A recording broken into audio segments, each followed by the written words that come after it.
Okay, so get ready because today we're diving into the world of mind control. Oh, yeah, It's fascinating, right? definitely. But also kind of creepy. All those stories about brainwashing and Cold War experiments. Yeah. You guys sent in some incredible material for this one. Excerpts from Walter Bowart's Operation Mind Control, Hmm. plus some seriously chilling firsthand accounts of Cold War era Right. research projects.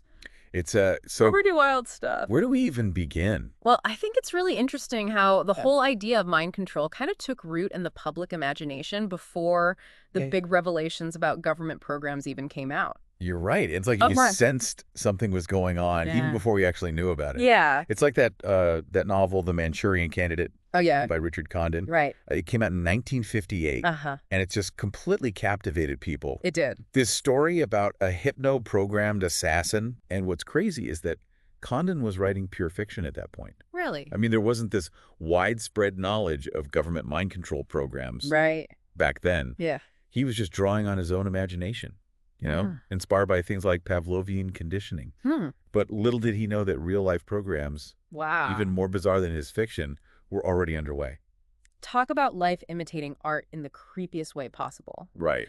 That book really brought the idea of brainwashing into the public eye. It did. And then that term itself, brainwashing, became a powerful tool during the Cold War, didn't it? Absolutely. Brainwashing wasn't just a word. It was a weapon. It was used to instill fear of communists. Yeah. To paint this picture of an enemy who could completely strip away a person's will. Yeah. I mean, think about the anxieties of the time, Yeah. the nuclear threat, the fear of infiltration, brainwashing, played right into all of that. Right. It made people feel incredibly vulnerable. So based on what you've seen in the sources, how did this brainwashing supposedly work? What were the methods? The sources describe a range of techniques, Right. like isolation, intense psychological pressure, even torture in some cases, Wow. all aimed at breaking someone down completely. But as we go deeper into the material, we see this distinction emerge between this idea of brainwashing Okay. and what Bowart calls mind control. So what's the difference? Well, brainwashing might force someone to change their beliefs, Okay. but mind control goes way further. It aims for total takeover, Wow. programming a person to act in ways they never would otherwise. Like a sleeper agent. Exactly. Wow. Activated by a trigger, carrying out orders without even knowing why. Okay, so that's where things get really unsettling. Yeah. And one of the most surprising elements in all of this is the CIA's fascination with LSD. Oh, yeah. The CIA's pursuit of LSD. That's a whole wild chapter in this story. What was that about? Why were they so interested in it? Well, they were intrigued by its potential Uh-huh. for altering perceptions and making people more suggestible. Mhm. You know, think about it. Interrogation, Right. influencing behavior, maybe even sowing chaos among enemies. Wow. Those were the possibilities they were exploring. 100 million doses of LSD. Yeah, 100 million. Can you imagine? I can't even fathom that. Right. It's almost impossible to comprehend. What on earth were they planning to do with all that? Well, that's the big question, isn't it? Right. And speaking of LSD, we have to talk about Dr. Albert Hofmann. Oh, yeah. The guy who first synthesized it. This is a total accident, wasn't it? Back in 1938. Right. His first LSD trip in 1943 must have been quite an experience. Yeah. He said it felt like he was losing his mind. Could you imagine No. accidentally absorbing a small amount of a substance Yeah. and suddenly you feel like you're dying or going crazy? It must have been terrifying. It would be for me. But even after that experience, he believed that LSD had potential for medical and therapeutic use. He did. Hmm. But when the CIA came knocking, he was deeply concerned. You know, it's interesting how even early on, there were these concerns about LSD being weaponized. Absolutely. Yeah. He worried that they'd turn it into a weapon, Yeah. which he felt was completely unethical. Yeah. Hoffman was adamant that LSD research should be left to medical professionals, not intelligence agencies. Not spies. Right. And that brings us to Timothy Leary. Oh, yeah. The Harvard psychologist. Right. The one who became so closely associated with LSD in the 1960s. Uh-huh. His research and his advocacy for psychedelic experiences, they seem to fit right into this whole mind control narrative. Leary's story is complicated, though. Is it? He denied receiving any direct funding for his research from the government. Really? But there are these hints of indirect support. which raises all sorts of questions. It really highlights how easily lines can get blurred, Yeah. especially when you're dealing with sensitive research like this. So on the one hand, we have this potential for LSD to be a tool of mind control. Right. And on the other hand, you have figures like Leary promoting it for self-discovery and personal growth. It's a pretty bizarre dichotomy. Yeah, it is. You know, in the sources you sent, Huh. there's this really compelling account of a veteran named David Yeah. who struggles with amnesia after his service in the Air Force. Right. Really shed some light on the real human cost of these experiments. David's story is heartbreaking. Yeah. I mean, imagine coming back from your service Right. and finding that huge chunks of your memory are just gone. Completely gone. Yeah. He was plagued by these fragmented memories Wow. and constant anxiety. Oh, wow. He couldn't even fill out a simple job application Really? without having a panic attack. Wow. His sessions with his therapist, Alice, Yeah. really paint a vivid picture of someone struggling with the aftermath of a deeply traumatic experience. They do. He couldn't remember specific details about his service, but his mind and body were clearly carrying the scars. Exactly. And Alice tried using hypnotherapy to help him recover those lost memories. She even described him as an incredibly suggestible subject, someone who slipped easily into a trance state. Interesting. But despite that, Yeah. there seemed to be these powerful mental blocks Right. preventing him from accessing certain memories. It was like hitting a wall. Yeah. Whenever she tried to guide him back to his time in the Air Force, Uh-huh. he'd experience intense anxiety, Wow. even physical symptoms. It was clear that something was deeply buried there, Yeah. something he was either unable or unwilling to confront. And one of the most vivid details he did remember was this strange, dreamlike scene in Vietnam. Uh-huh. He described standing at a long table on a beach, a meeting between North Vietnamese soldiers and American officers. And here's the detail that really sent chills down my spine. Oh, okay. He remembered warships out in the harbor, their guns trained on the meeting, Wow. ready to fire if anything went wrong. That image just speaks volumes Yeah. about the incredibly high stakes Yeah. and the inherent dangers surrounding these clandestine operations. It's like something out of a spy movie. Ooh. Except this was David's reality. It was. He also had this unshakable suspicion that he'd been subjected to extensive memory training, that he was used as some kind of human tape recorder. Right. He couldn't remember specifics, but the feeling lingered. It was like his subconscious was desperately trying to tell him something. It really makes you wonder, what was the ultimate goal of these memory experiments? Right. Were they trying to create super spies with flawless recall? Right. Or were they more focused on erasing sensitive information, ensuring that certain events remain buried? Yeah. Those are questions we'll definitely need to keep in mind Yeah. as we go further down this rabbit hole of Cold War mind control. It's where those ethical and scientific lines get really blurry. They do. David's story is a stark reminder that the pursuit of knowledge, especially when it comes to the complexities of the human mind, Yeah. has to be balanced with a strong ethical compass. Right. We can't just let scientific curiosity trump human welfare. And we're not done yet? You also sent over information about those early experiments with hypnosis. Oh, yeah. Which, well, let's just say they were pretty disturbing. This is where things take a darker turn. Oh, what? It's no longer just about understanding the mind, Uh-huh. but about controlling it. Okay, let's hear it. What kind of experiments are we talking about? Well, there's the work of Dr. George Estabrooks, Okay. a psychology professor at Colgate University back in the 1940s. Okay. He made some pretty bold claims about being able to hypnotize people without their knowledge or consent. Wait, seriously? Yeah, he could just hypnotize people without them knowing.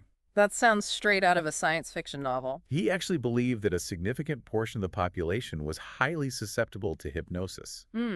And he wasn't shy about sharing his theories with the government. Okay. He even suggested that foreign agents could use hypnosis to create a network of saboteurs right here in the U.S. Okay, now that is straight out of a spy thriller. Right.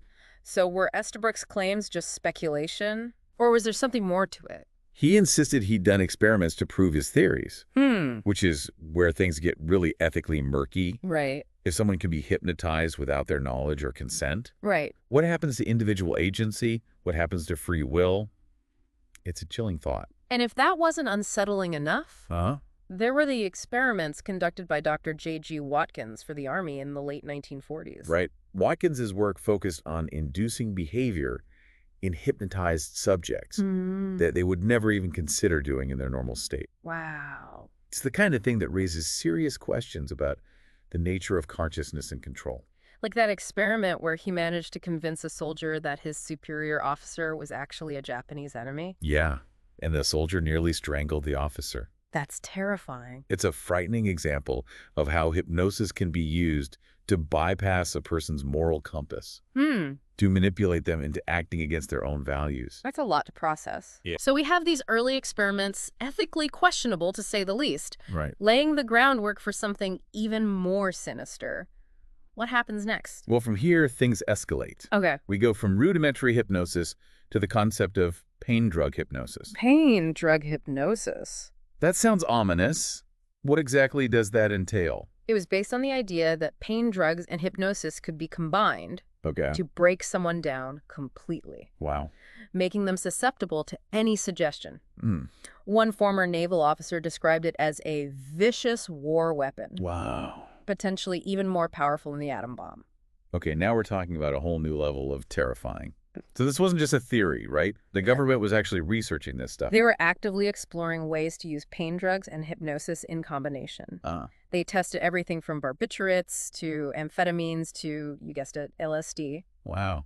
So the quest for mind control, it really blurred the lines between science, espionage, and ethics. It did. And it's clear that researchers were wrestling with the implications of their own work. They knew it was potentially dangerous, yet they kept pushing the boundaries. Exactly. It's a complex and troubling chapter in our history.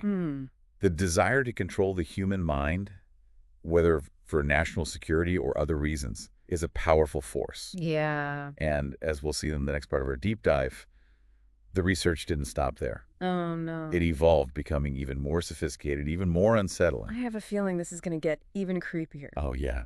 Buckle up. And remember, this wasn't just happening in a vacuum. You know, Yeah. this was the Cold War, Right. a time of intense rivalry and paranoia. Yeah. The threat of mind control wasn't some abstract concept. It was perceived as a very real and present danger. Like a scene straight out of a spy movie, but with incredibly high stakes. Absolutely. So both sides were essentially racing to unlock the secrets of the human mind, Right. convinced that the other side was already ahead. It was like a psychological arms race. Exactly. The fear was palpable. The sense of urgency that pushed ethical boundaries. You know, the thinking was, if the enemy was already using these techniques, wouldn't it be irresponsible not to develop countermeasures? Right. It's a dangerous line of reasoning. Yeah. And it's clear that certain individuals within the U.S. government were willing to go to great lengths to protect what they saw as national security. And this whole idea of brainwashing really took hold in the public consciousness during the Korean War. It did. It became this catch-all explanation for why American POWs might cooperate with their captors. Right. It must have been terrifying for people back home. Absolutely. It fed into this image of an all-powerful enemy, Yeah. capable of bending minds to their will. But here's the interesting thing. When you look at the actual accounts of returning POWs, there's very little evidence of sophisticated mind control techniques being used. Right. There's not a lot there. So was the brainwashing narrative more about fear than fact? It seems that way. Was it just a convenient way to explain something that was unsettling and difficult to process? I think so. It shifted the blame away from individual choices Right. and onto this mysterious, almost supernatural force. Right. And of course, it played right into those Cold War anxieties, Of course. reinforcing the idea that the communist enemy was capable of anything. Right. They were the boogeyman. You know, in the research you sent, Uh-huh. there's a quote from Dr. Edgar Schein Yeah. that really stood out to me. He was involved in the Army's study of returning POWs. Right. And he said, when things go wrong, it is far less ego-deflating to say that we have been brainwashed than to recognize our own inadequacy in coping with our problems. That's a really insightful observation. It is. It speaks to our tendency to look for external explanations for complex events, Right. especially when those explanations align with our existing beliefs or fears. Yeah, it makes you wonder how much of this brainwashing narrative was based on actual evidence and how much was shaped by political agendas or the need to maintain a certain public image. It's a fascinating question. And while it's hard to say for sure, Right. I think we can learn a lot from looking back at this period with a critical eye. Yeah. The concept of brainwashing clearly served a specific purpose during the Cold War. And it's a reminder to always question the information we're given. especially when it comes to emotionally charged topics. And even if the Soviets weren't employing sophisticated mind control, Right. they were definitely engaged in propaganda and psychological warfare. Absolutely. It was a battle for hearts and minds as much as Uh-huh. anything else. Absolutely. Yeah. The Cold War wasn't just about military might. Right. It was an ideological battle as well. Uh-huh. And the human mind, with all its complexities and vulnerabilities, Yeah, became a key battleground in that conflict. I can see that. And in that context, I imagine the lines between acceptable and unacceptable methods of influence become incredibly blurry. Exactly. Which is why the story of someone like Colonel Lar Gutterson is so important. Okay. He was an Air Force officer and an expert in hypnosis, Uh-huh. who actually used his knowledge to resist interrogation and torture as a POW in Vietnam. Wow. So he used his understanding of mind control. Well, his understanding of hypnosis Right. to fight back against it. His story is incredible. It is. He endured solitary confinement for over 2 years, subjected to horrific psychological and physical abuse. Yeah. But he used self-hypnosis as a way to cope with the pain, maintain his sanity, and resist his captor's attempts to break him. It's a powerful testament to the resilience of the human spirit Yeah. and the power of the mind to overcome unimaginable hardship. But it also highlights the duality of something like hypnosis. Right. We've seen how it can be used as a tool of control, Uh-huh. as in those early experiments we talked about. Right. But Gutterson shows us how it can also be a source of incredible strength and resilience. It's a fascinating paradox. Yeah. And Gutterson was a vocal critic of the prevailing brainwashing narrative. He believed that what was happening to POWs was more accurately described as mind influence rather than mind control. Okay. He felt very strongly that individuals retained a certain degree of agency even in the face of unimaginable pressure. That's a crucial distinction. It is. And it's particularly relevant as we consider the evolution of mind control research beyond the Korean War. Right. As technology advanced, the potential for manipulating the human mind became even more sophisticated, It did. and the ethical dilemmas became even more complex. Absolutely. We moved from an era of relatively crude brainwashing propaganda and rudimentary hypnosis experiments Yeah. to a realm where science fiction starts to bleed into reality. Like the development of techniques like pain drug hypnosis, Right. which combine physical and chemical coercion with hypnotic suggestion. It's a chilling concept. It is. The idea that you could break someone down and reprogram them Yeah. through a calculated combination of pain drugs and psychological manipulation. And this wasn't just theoretical exploration. No, wasn't. The sources indicate that the government was actively testing these techniques, They were. searching for ways to create predictable and controllable subjects. Yes. We see this in the CIA's extensive research into LSD. Right? Their attempts to acquire massive quantities of the drug Uh-huh. and their interest in its potential for both interrogation and behavioral modification. It's a stark reminder that the quest for mind control wasn't limited to some fringe element within the government. No, it wasn't. This was serious business happening at the highest levels. Or was. And as the technology progressed, Yeah. so too did the ethical concerns. Right.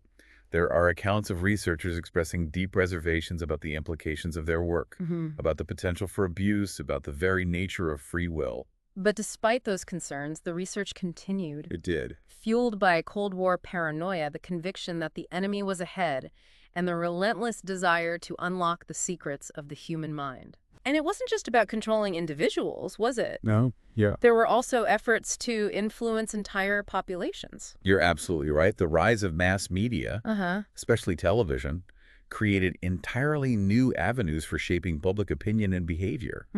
Propaganda became more sophisticated, more subtle, Right. and arguably even more insidious. It's like the concept of brainwashing evolved from a brute force technique into something far more pervasive. Right. Something capable of operating on a societal level. Precisely. Think about the way advertising works. Okay. It's about creating associations, Right. influencing desires, and shaping perceptions of reality. Yeah. It operates on a subconscious level, often without us even realizing it. That's a little unsettling. It makes you wonder how many of our own thoughts and beliefs are truly our own, and how much has been shaped by these external forces. It's a question we all have to wrestle with. In a Yeah. world bombarded with information designed to capture our attention and influence our choices. It's almost as if we've all become subjects in a grand experiment. It is in a way. whether we're aware of it or not. Right. And as technology continues to advance, Right. as our understanding of the brain deepens, the potential for both beneficial and harmful applications of this knowledge only grows. So what does that leave us? Well, How do we ensure that these tools are used responsibly and ethically? right.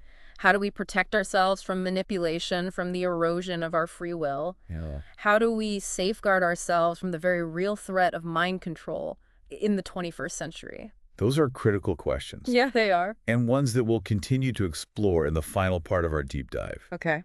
But one thing's for sure, this conversation needs to continue. I agree. We can't afford to ignore the lessons of history, no matter how uncomfortable they may be. You know, it feels like we've been going deeper and deeper down this rabbit hole. And honestly, it's a bit unnerving. We've talked about brainwashing, Cold War paranoia, unethical experiments, and now the idea that even our everyday choices might be influenced by forces beyond our control. It's a lot to take in. It really is. It makes you question the whole concept of free will. Well, you've hit on a question that has challenged philosophers and scientists for centuries. What does it actually mean to have free will? Right. And if our minds can be manipulated, if our thoughts and actions can be swayed without our conscious awareness, Right. does free will even exist? It's mind-boggling to think about. It is. We like to believe we're the authors of our own lives, that our choices are our own. Right. But what if that's just an illusion?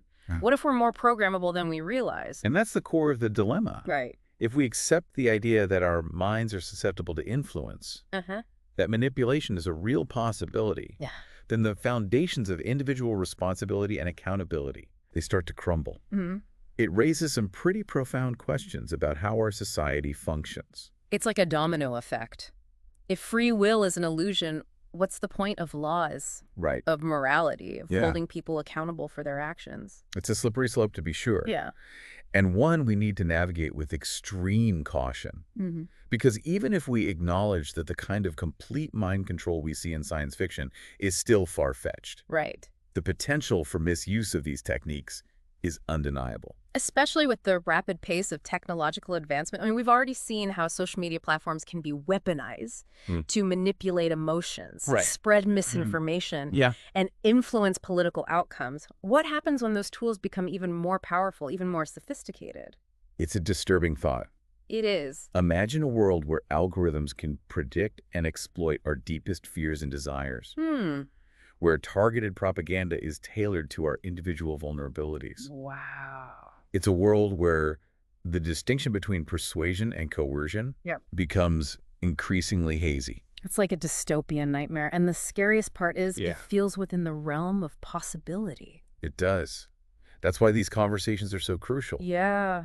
We need to be aware of the potential dangers, Right. to critically examine the information we're bombarded with, and to be vigilant in safeguarding our own mental autonomy. So what can we do? That. How do we protect ourselves in a world where mind control is no longer just a science fiction trope, Right. but a tangible threat? I think knowledge is the first line of defense. Okay. We need to understand how these techniques work, how they're being used, and what the potential consequences are. The more we know, Right. the better equipped we are to resist manipulation. Knowledge is power, right? But it feels like we're swimming against a tide of misinformation and manipulation. It's true, which is why critical thinking is essential.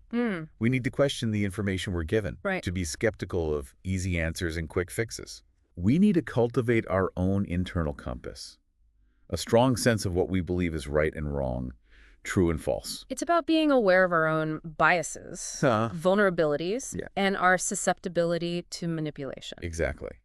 And it's about actively defending our mental freedom. We need to be mindful of the media we consume, Right. the technologies we allow into our lives, and the information we choose to absorb. It's about setting boundaries, Yes. making intentional choices, and reclaiming our own agency in a world that increasingly seems designed to erode it. And it's about having these open, honest conversations.